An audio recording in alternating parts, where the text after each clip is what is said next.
Zechariah chapter 5. Then again I lifted up my eyes and saw, behold, a flying scroll. He said to me, "What do you see?" And I answered, "I see a flying scroll. Its length is 20 cubits and its width 10 cubits. Then he said to me, "This is the curse that goes out over the surface of the whole land.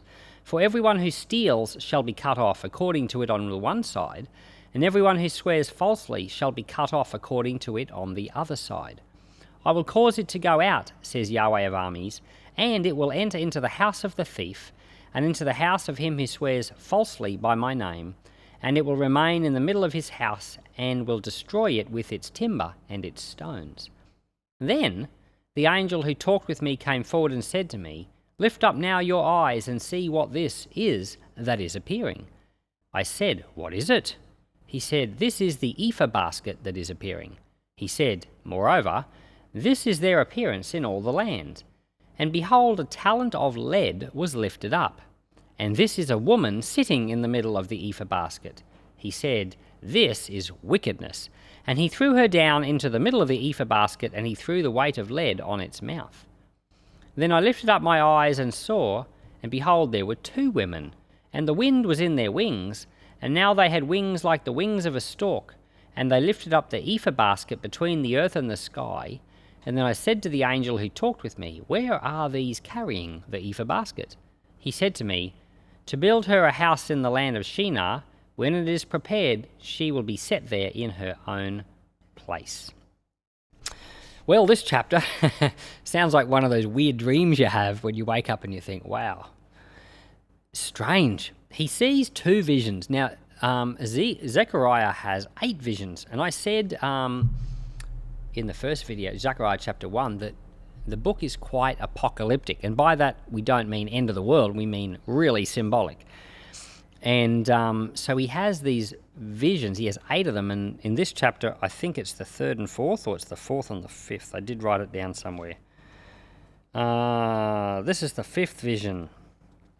So he sees a flying scroll. Now, you know what a scroll is. You know, in the Jewish synagogue, they would roll these things out. So it's like 2 things, 2 sticks or 2 lumps of wood or 2 with the parchment wrapped around them and brought together. So he sees a flying scroll that is 20 cubits long and 10 cubits wide. So this thing is like, say, this long, but that's 20 cubits, like 10 meters flying through the air. But it's like half that distance wide, so it's quite a fat scroll. I remember reading somewhere, you read all sorts of things about people's theories about the Bible, and I remembered someone saying, "Oh, the flying scroll, it's a symbol of a flying saucer, and it's talking about aliens and the end of the world," and there's some quite interesting theories. So I thought, for fun, we should have a flying saucer as the thumbnail for the Zechariah books. I don't think for a minute that this is talking about aliens or flying saucers, and I personally don't think there is such a thing as aliens. I do believe there are unidentified flying objects, but they're not UFOs like flying saucers. I think they're just planes that you don't identify. So I don't go along with conspiracy theories that easily. And I think, you know, conspiracies do happen from time to time, but it's best to avoid them because they suck your brain out and leave you useless. You know, so many people have their lives ruined because they get sucked down conspiracy theory holes, and all they can do is everything's a conspiracy, and they're so focused on what's wrong and not focused on what the Lord wants, and just get out there and serve him. So we've used the flying saucer for our thumbnail just for fun. But it's not a flying saucer, it's a flying scroll. And it's written on both sides. And so what that means is when you roll the scroll out, it's written on the top and written on the bottom. But when it's rolled up, you don't see the writing on both sides, but it's written on both sides. This writing on both sides thing, it's a symbol. The symbol starts in the 10 Commandments. The 10 Commandments are written on both sides. And so the symbol is here of like the law of God, or the covenant, the things that God has said which need to be followed. If they're not followed, there's a curse. And then we find later in the book of Revelation there's also a scroll with writing on both sides. So it's this like idea being carried through of there's a covenant which when it's broken is a curse. So here's this flying scroll, and in my mind it's equated with the old covenant, like found in the book of Deuteronomy. And it says that there's a curse that will go out over the whole land. This scroll is flying through the land, and there's like a curse going with it, because that's what the covenant did. When you didn't keep the covenant, you were cursed. And that's what Paul says in the book of Romans. He says, cursed is anyone who's under the law, because that law is like the old covenant. So like if you're like Jewish and you're trying to be under that Old Testament covenant, you're putting yourself under a curse because you can't keep it. You don't want to be under the old covenant. You want to be under grace. Paul went to a lot of effort to explain all of this in the book of Romans. We want to be in grace and not under this curse of this law. But the law had to be fulfilled and the curse had to be brought out.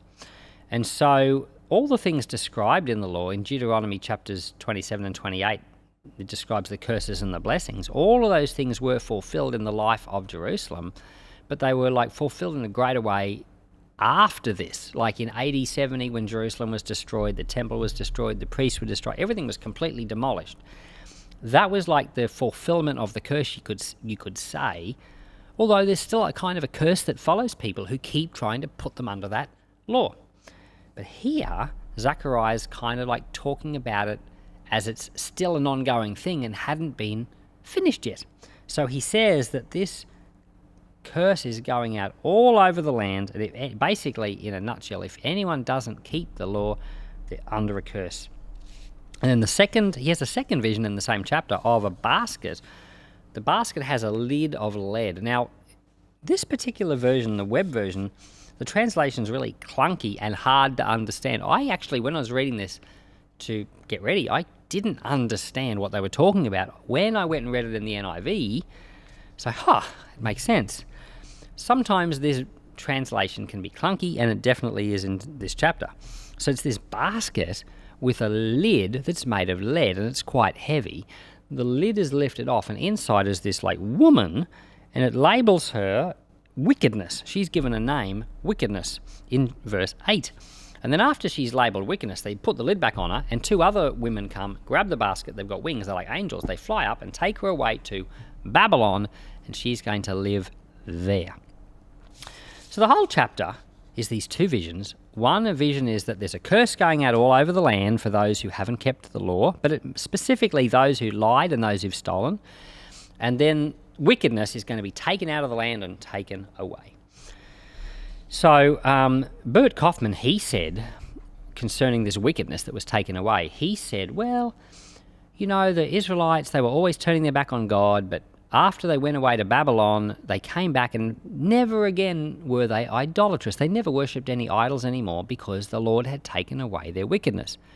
True, that's a good point, except they'd already come back from Babylon. So I don't know whether it was like a thing the Lord was doing through these days, and I have no reason to believe he wasn't. I think the Lord was definitely taking away that type of wickedness from the land. But I also think, as there often is a greater meaning. There's going to be a day when the Lord does take away wickedness from the land, and first of all, it's when he died on the cross and he removed all the wickedness. You can go to the Lord, you can lay yourself at his feet, you can say, Lord, I'm a sinner, and he will remove all the wickedness from your heart in a moment. You will be changed. You will not be the same person. That's why it's called being born again, because you're now a different person. You're new. And I remember feeling new when I was born again. I just felt alive. Many people have experienced that. There's some people, they go around saying, I'm a born again Christian, but they've never experienced the experience of being born again. So they're still struggling with wickedness in their heart. But when the Lord touches you in this type of a way, he removes wickedness from your heart. So it's not that you don't sin sometimes or make mistakes. It's just that all the desire to be like that is gone. So I don't want to be wicked. It's not like I kind of want to, but I know I shouldn't. It's not like that. I don't want to be like that. Sometimes I do make mistakes, and this is the experience of many Christians, that sometimes we all make mistakes, but it's a counter to the nature of who we are, because the Lord has removed wickedness from us. So I think in this chapter we've got a picture of law and grace at work, more the law side, but pointing to the fact that there's going to be wickedness removed from the land. The Lord is going to do a work of grace, and that's a work you need done in your heart. If you don't come to the Lord and have Him remove your wickedness from you, then you will be one of these ones under the curse. So surrender your heart to the Lord. Father, I ask that you'd help us all to surrender and stay in that place of surrendered to the Lord. Father, I thank you for the meaning that these things had back in their time, but I also thank you for the meaning they have for us now, and I pray give us grace to understand. In Jesus' name, amen.